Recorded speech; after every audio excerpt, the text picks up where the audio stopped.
Welcome back once again नाजरीन। रूस और यूक्रेन जंग के पाकिस्तान समेत दुनिया भर के मुल्कों की मईशत पर बड़े भयानक असरात मरतब हो रहे हैं। पाकिस्तान में तेल की कीमतें तारीख की बुलंद तरीन सतह पर हैं, जिसकी वजह से मुल्क में महंगाई के बढ़ते हुए रेले को रोकना नामुमकिन है। अक़वाम मुत्तहिदा इस जंग की वजह से आलमी फाका कशी का खतरा ज़ाहिर कर रहा है। वर्ल्ड बैंक के मुताबिक आलमी मईशत को 1970 की तर्ज के शदीद माशी बहरान का सामना है। महंगाई अमेरिका और बरतानिया जैसी सुपर पावर्स के लिए भी सबसे बड़ा मसला बन चुका है।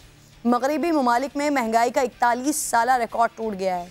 कम तनख्वाहों के खिलाफ लंदन में हज़ारों अफराद सड़कों पर निकल आए हैं, हज़ारों वर्कर्स ने ट्रेन रोक दी हैं। बरतानिया में 30 साल की सबसे बड़ी हड़ताल करार दिया जा रहा है इसे। अफ्रीका में ग़िज़ाई बहरान मज़ीद संगीन हो चुका है। श्रीलंका तो डिफ़ॉल्ट कर चुका है। दीगर एशियाई तरक्की पजीर ममालिक ये इनकी मईशतें भी तबाही के दाने पर खड़ी हुई हैं। इन हालात में नेटो सरबरा कहते हैं कि रूस यूक्रेन की जंग अगले कई बरसों तक जारी रह सकती है। मुझे प्रोग्राम में बात करने के लिए इस वक्त आबिद सलेरी साहब ज्वाइन कर चुके हैं, माहिर मईशत हैं। बहुत बहुत शुक्रिया आबिद साहब। इस वक्त अमेरिका और यूरोप को भी जिस माशी बहरान का सामना है, ये जंग मज़ीद जारी रह सकती है।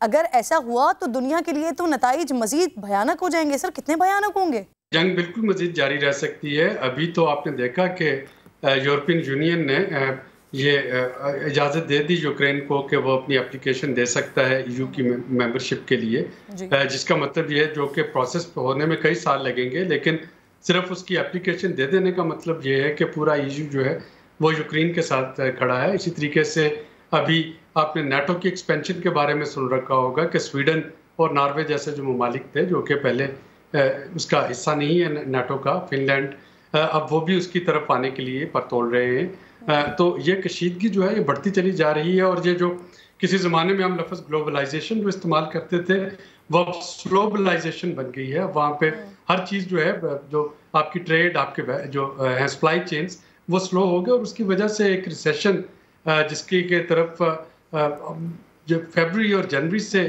उसकी तरफ इशारे किए जा रहे थे, अब वो फुल स्विंग में है। और ना सिर्फ पूरी दुनिया बल्कि पाकिस्तान और दूसरे जो डेवलपिंग कंट्रीज़ हैं जिनका कि बराह रास्त उस पर बहुत इन्हिसार नहीं है रशियन एनर्जी से, वो भी उससे मुतासर हो रहे हैं। अभी परसों की बात है, आपने देखा होगा कि जर्मनी ने कतर के साथ $62 बिलियन की गैस की डील की है। अब अगर कतर से जर्मनी जो कि अपनी एनर्जी की बुनियादी बेसिक जो ज़रूरत थी वो रूस से पूरी करता था, अब अगर वो कतर से ख़रीदेगा तो पाकिस्तान के लिए कतर से एलएनजी के सौदे करना वो आउट ऑफ रीच हो जाएगा, क्योंकि रेट इतने बढ़ चुके होंगे और सप्लाई इतनी शॉर्ट होगी कि हमारे पास ये नहीं होगा। और फिर उसका जो नेक्स्ट टर्म पे रिपल इफेक्ट आएगा वो ये है कि अगर आपकी बिजली महंगी है, गैस महंगी है, डीजल महंगा है, तो हुकूमत के पास इतना कुशन नहीं कि उसको सस्ता करके बेच सके।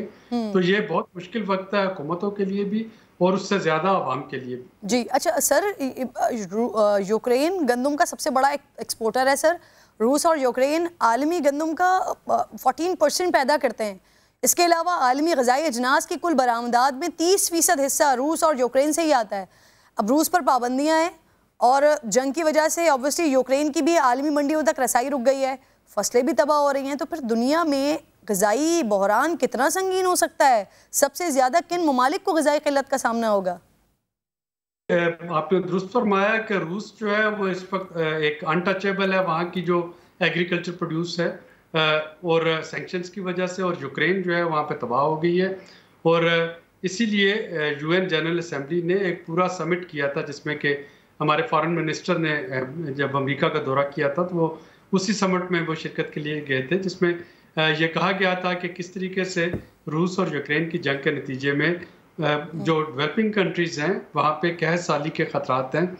सबसे ज़्यादा जो इससे मुतासर होगा वो अफ्रीका इससे मुतासर हो रहा होगा, अफ्रीका और सब सहारन कंट्रीज़। और उसके बाद एशिया में साउथ एशिया जो है वो इससे पाकिस्तान गो के सेल्फ सफिशिएंट सर फसलों में, लेकिन गंदम जो है सर रूस, अमेरिका और सऊदी अरब, इसके बाद सर तेल पैदा करने वाला दुनिया का तीसरा बड़ा मुल्क है ना सर। तो माहिरीन को खदशा है कि ये हलचल तेल की कीमत को $200 फी बैरल से भी ऊपर लेके जा सकती है, जबकि रूस के डिप्टी वजीर आजम तो इससे भी आगे बढ़ चुके हैं सर। वो बयान दे रहे हैं कि तेल की कीमतों में इजाफा $300 फी बैरल तक भी जा सकता है।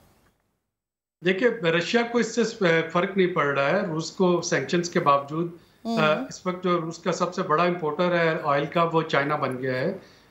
इंडिया जो है, इंडिया सऊदी अरब से भी ज्यादा इस वक्त वो रूस से बाई कर रहा है।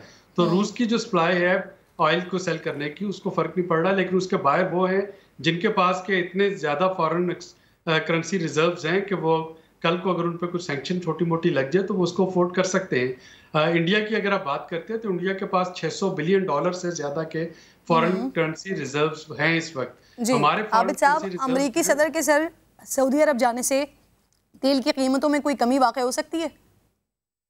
देखिए, इस वक्त अमेरिका के पास दो ऑप्शन है। या तो वो ईरान को वेवर दे दे कि ईरान जो है वो अपने तेल को आलमी मंडी में सप्लाई कर सके, या वो सऊदी अरब से बात करे कि सऊदी अरब अपना, या ओपेक कंट्री जो है रूस के अलावा, वो अपना आउटपुट बढ़ा दे।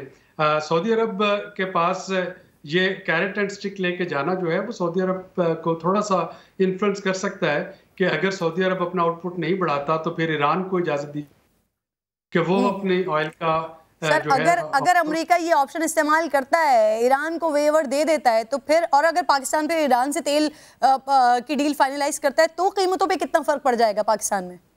पाकिस्तान के लिए काफी हद तक फर्क पड़ जाएगा। गो के जो इस वक्त ब्रेंट और जो WTI है, जो कि पूरी दुनिया के बेंचमार्क हैं क्रूड के, उनमें पिछले एक हफ्ते में फर्क देखने में आया है। 120-21 से वो आज 115-100 यूरो डॉलर पर बैरल पे है।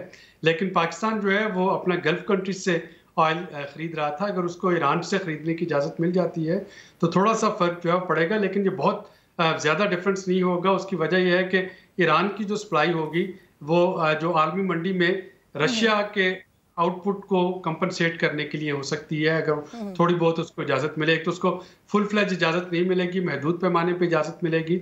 और इसी तरीके से सऊदी अरब अगर अपना आउटपुट बढ़ाता है तो वो भी कुछ हद तक कंपनसेट करेगा। वो जो इम्पैक्ट है, बहुत ज्यादा फर्क नहीं पड़ेगा, आप ये कह रहे हैं।